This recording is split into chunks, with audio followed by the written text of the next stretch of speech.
Hai Sobat Cilik, dengan Bu Tata, sahabat yang menemani kamu sebelum tidur. Untuk sahabat cilik, jika ada permintaan mendengar dongeng lainnya, silahkan tulis judul dongeng di kolom komentar ya. Dan jangan lupa klik tombol like, share, dan subscribe ya. Selamat mendengarkan. Monyet dan bulan. Ada sekelompok monyet yang hidup di dalam hutan. Monyet-monyet itu dipimpin oleh seekor monyet yang bodoh. Mereka mau melakukan apa saja yang diperintahkan oleh pimpinannya. Di dekat tempat tinggal mereka terdapat sebuah sumur. Mereka selalu mengambil air dari dalam sumur itu. Suatu malam, saat terang bulan, pimpinan monyet hendak mencari angin segar. Ia pun pergi berjalan-jalan dengan melewati sumur itu. Indah sekali malam ini. Bulan bersinar terang dan bintang bertaburan di langit. Gumam pemimpin monyet. Mata si pemimpin monyet sudah terasa berat. Ia mulai mengantuk. Tetapi ia masih ingin menikmati pemandangan malam itu. Ia lalu pergi ke sumur untuk mengambil air. Ia ingin mencuci wajahnya biar rasa kantuknya hilang. Tetapi saat ia melongo ke dasar sumur, ia melihat bayangan bulan. Ia mengira itu adalah bulan yang jatuh ke dalam sumur. Pemimpin monyet sungguh panik. Kalau bulan tenggelam di sumur, maka malam pasti akan selalu gelap. Begitu pikirnya. Kemudian ia pun memanggil seluruh monyet. Aku melihat bulan jatuh ke dalam sumur. Ayo kita selamatkan bulan, seru pemimpin monyet. Monyet-monyet lain tak menolak. Mereka mengikuti perintah pemimpinnya. Pemimpin monyet masuk ke dalam sumur terlebih dahulu. Mereka menggunakan tangan mereka untuk saling berpegangan. Monyet yang ada di atas sumur berpegangan pada dahan pohon agar bisa menahan semua monyet yang masuk ke dalam sumur. Satu persatu monyet-monyet itu masuk ke dalam sumur.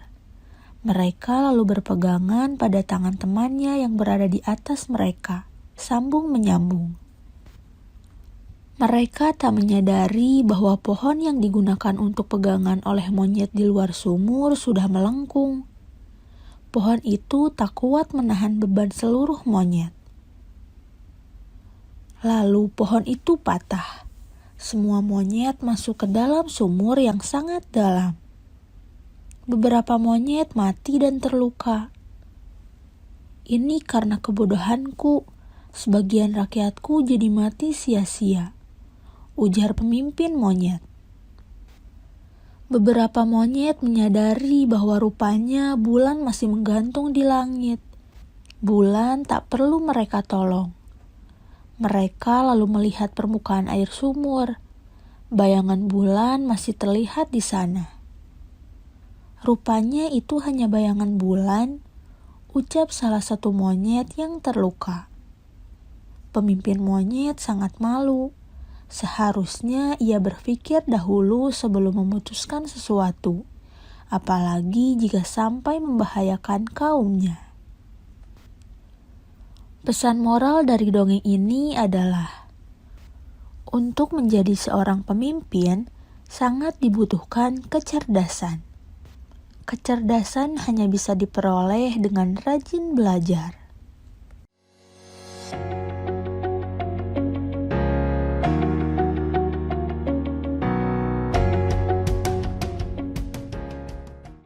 Hai Sobat Cilik, dengan Bu Tata, sahabat yang menemani kamu sebelum tidur.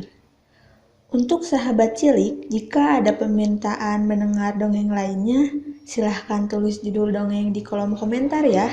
Dan jangan lupa klik tombol like, share, dan subscribe ya. Selamat mendengarkan. Obat kecerobohan.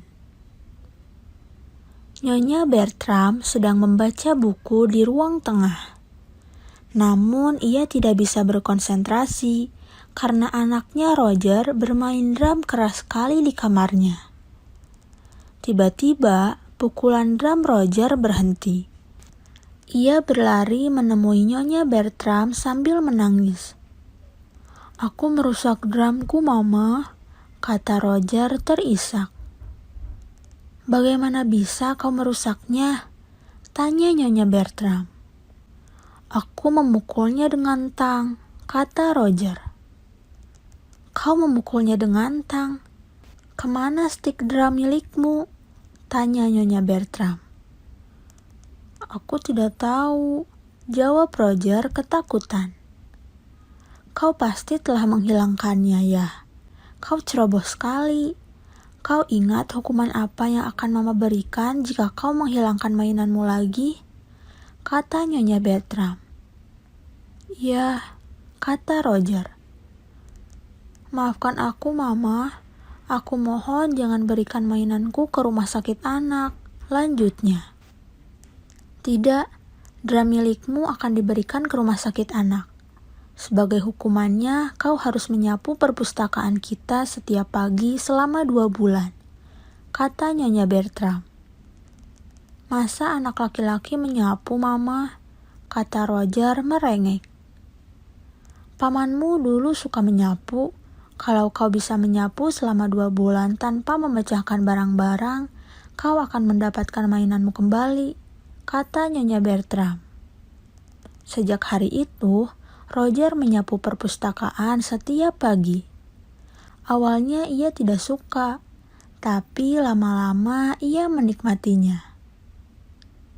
Kini, 2 bulan telah berlalu, tepat pada hari Natal. Pagi hari, Roger berlari ke tengah rumah dan mencari hadiah di bawah pohon Natal. Ia menemukan banyak mainan hadiah dari Mama. Ia senang sekali. Ada secari kertas di dalam hadiah untuk Roger yang bertuliskan, "Untuk anak yang telah membuktikan bahwa ia bisa hati-hati jika ia berusaha." Pesan moral dari dongeng ini adalah, jangan jadi anak yang ceroboh, jadilah anak yang teliti dan hati-hati. Kamu juga harus melakukan tugasmu dengan baik.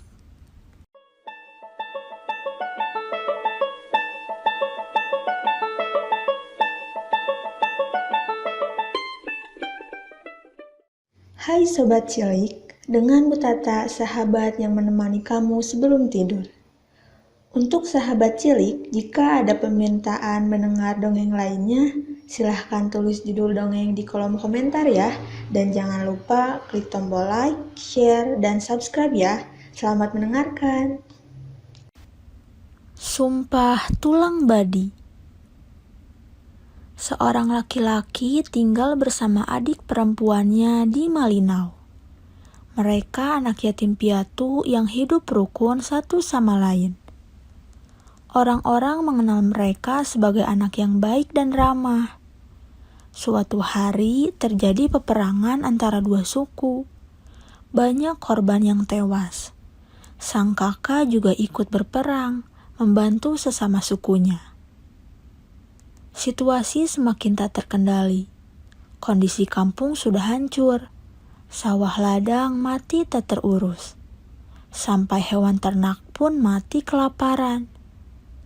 Musuh-musuh mengejar warga kampung yang melarikan diri. Sang kakak berusaha melindungi adiknya agar selamat dari kejaran musuh. "Adikku, pergilah kau ke hulu sungai," katanya di suatu pagi. "Kenapa, Kak? Kenapa kakak menyuruhku pergi?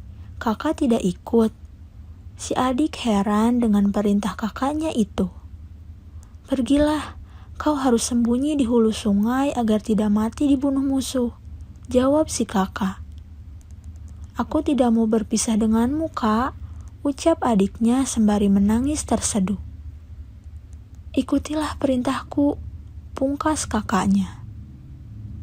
Besoknya, si adik pergi mudik ke hulu sungai melewati sungai Sembuak dengan menaiki perahu sendirian.